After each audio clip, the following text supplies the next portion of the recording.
Instansi kedua di bagian akhir,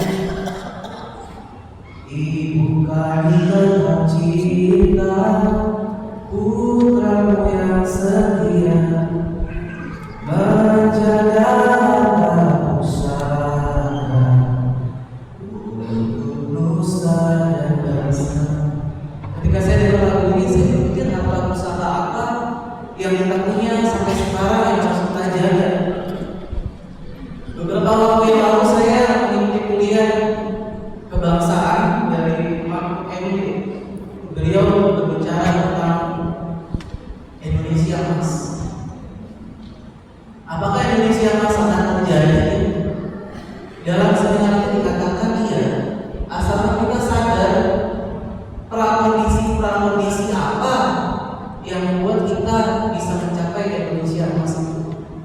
Ada dua prakondisi. Yang pertama yaitu satu, merdeka, dan yang kedua adalah persatuan. Adil, makmur, berdaulat akan mengikuti setelahnya. Kemerdekaan itu penting karena tanpa kemerdekaan kita nggak bisa berkumpul di sini, kita nggak bisa berorganisasi, kita nggak bisa berdeliberasi, kita nggak bisa beragama dengan bebas. Tapi ada yang nanya, kenapa kita harus mempertahankan kemerdekaan masih banyak orang miskin? Apa jangan-jangan kemerdekaan kita itu suatu yang gagal? Mungkin lebih baik kita dijajah aja sama negara kaya supaya kita semua kaya. Kemiskinan di negara kita untuk BPS yang itu 25 juta orang, banyak 25 juta orang.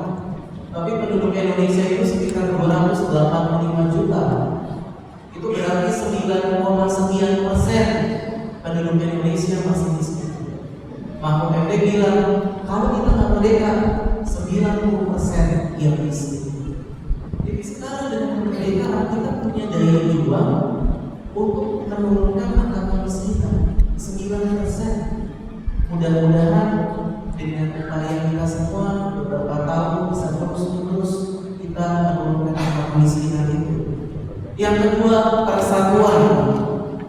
Bineka Tunggal Ika, unity in diversity. Persatuan menjadi penting syarat bangsa merdeka untuk bisa tumbuh.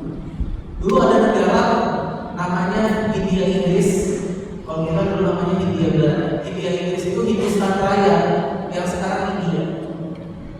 Waktu itu Inggris memberikan kemerdekaan kepada Hindustan Raya, merdeka, tapi ternyata syarat kedua tidak terpenuhi, persatuan.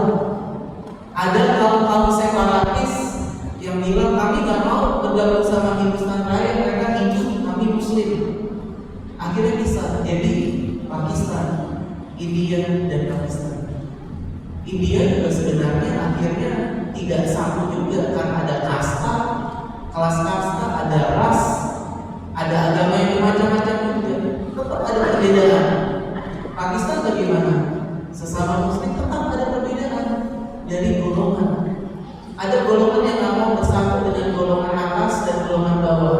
Jadinya ada berlapis, pisah. Tanpa persatuan negara nggak bisa berkembang.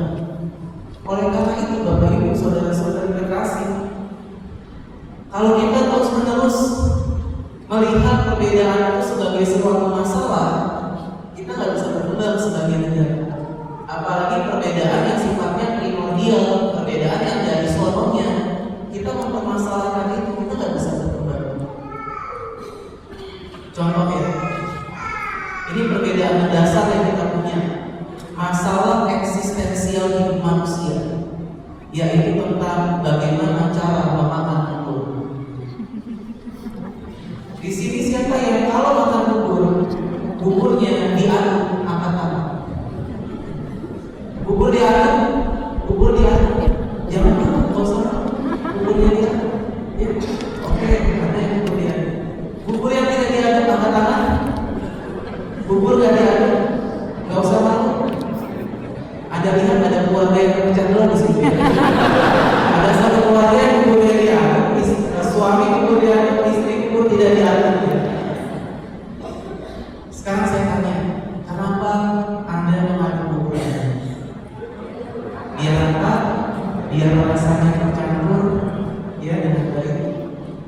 Yang bubur nggak diaduk, kenapa buburnya nggak diaduk?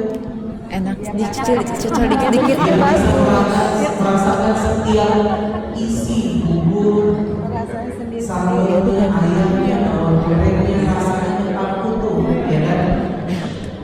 Waktu saya ngasih seminar tentang persatuan, saya melemparkan ini ke anak-anak. Saya suruh mereka kasih argumen kenapa satu bubur diaduk, satu bubur nggak diaduk. Sampai satu tim bubur nggak diaduk mengatakan kalau diaduk bentuknya seperti mutahan kucing. Iya benar. Di sini perpecahan semakin nyata. Perkara bubur diaduk, perkara bubur nggak diaduk. Dengan hal sederhana berbeda, perbedaan itu tidak ada dari sananya mengapa. Tuhan yang menciptakan perbedaan dengan segala karismanya, dengan segala kekayaannya. Tuhan memang membuat kita berbeda-beda. Tapi justru kalau kita bisa melihat itu sebagai kekayaan, saling melengkapi satu sama lain, perbedaan itu bisa jadi kekuatan. Bapak Ibu nggak usah datang lagi ya suami istri ya yang berbeda selesai di sini. Tapi ada lihat, misalnya aku saya itu bubur yang nggak diaduk. Alasannya sama kayak teman-teman bubur yang nggak diaduk. Tapi apakah saya mau makan bersama dengan frater misalnya, karena buburnya diaduk, saya bilang frater saya mau makan sama kamu, tapi buburnya diaduk. Artinya memang ada perbedaan yang sudah tidak usah kita bicarakan lagi, tapi kita punya tujuan yang sama. Bineka Tunggal Ika, berbeda-beda tapi tetap satu tujuan, unity in diversity. Perbedaan itu bukan menjadi penghalang persatuan, dan persatuan bukan itu karena keseragaman. Unity berbeda dengan uniform, ya. Jadi in spite of our diversity, ya. Meskipun kita berbeda-beda, tapi kita tetap satu. Bapak Ibu saudara-saudari terkasih, kenapa saya susah payah bicara tentang kemerdekaan dan persatuan? Sebagai dasar sharing saya pada pagi hari ini. Dalam bacaan Injil dikatakan, berikanlah kepada Kaisar yang menjadikan Kaisar, berikanlah kepada Allah yang menjadikan Allah. Secara sederhananya, Monsinyur Sujopremanto almarhum pernah mengatakan 100% Katolik, 100% Indonesia. Saya mencoba merumuskan dengan cara yang paling sederhana, bagaimana kita bisa jadi 100% Katolik, 100% Indonesia dalam konteks kebangsaan. 100% Katolik artinya kita sadar bahwa kita merdeka.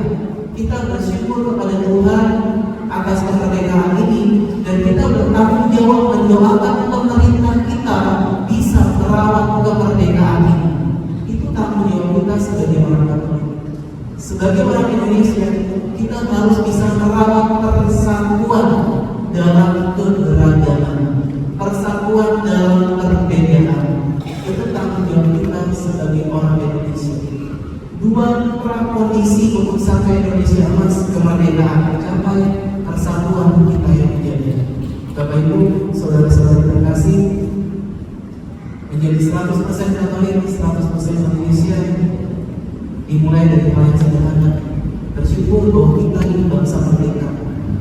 Gak mudah. Bersyukur kepada Tuhan, mendoakan pemerintah kita supaya bisa merawat kemerdekaan dan menghargai persatuan. Jangan sampai ada pecah belah di dalam kehidupan bangsa. 100% Katolik, 100% Indonesia. Berikanlah kepada Allah yang menjadi hak Allah, berikanlah kepada Kaisar yang menjadi hak Kaisar. Kemuliaan kepada Bapa dan Putra dan Roh Kudus